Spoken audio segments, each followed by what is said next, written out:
P Q R এর প্রত্যেক বাহুর দৈর্ঘ্য 8 সেন্টিমিটার এবং পিএম লম্ব কিউ আর হলে পিএম কত?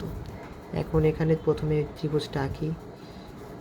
পি কিউ আর ত্রিভুজের পিএম লম্ব কিউ আর, পিএম লম্ব কিউ আর অর্থাৎ পিএম লম্ব কিউ আর অর্থাৎ কিউ আর। এখন এখানে বলা হয়েছে যে পিএম মান কত, পিএম এর মান কত অর্থাৎ লম্বটার মান কত। এখন প্রত্যেক বাহুর দৈর্ঘ্য 4 4 4। এখন একটা জিনিস মনে রাখতে হবে যে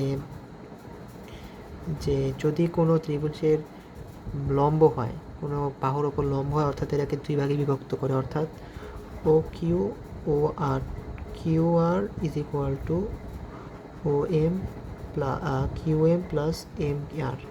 তাহলে 4 যদি এটা 8 হয় তাহলে এইটা হবে হলো 2টা 4 অর্থাৎ এটা 4 হবে। তাহলে আমরা পিথাগোরাসের সূত্র অ্যাপ্লাই করা যাক, যেখানে অতিভুজ এখানে আর ইউটিউব। তাহলে আমরা অর্থাৎ লিখব কি, যদি এখানে আমরা এটি স্কোয়ার লিখি -4 4 স্কোয়ার লিখি তাহলে এখানে 8 64 -16 বা এটা হবে হলো 64 - 16 হবে হলো 64 - 16 48 48 হলে এখানে হবে হলো 4√3। তাহলে আমাদের সঠিক উত্তর হলো এইটা। আশা করি বুঝতে পেরেছি।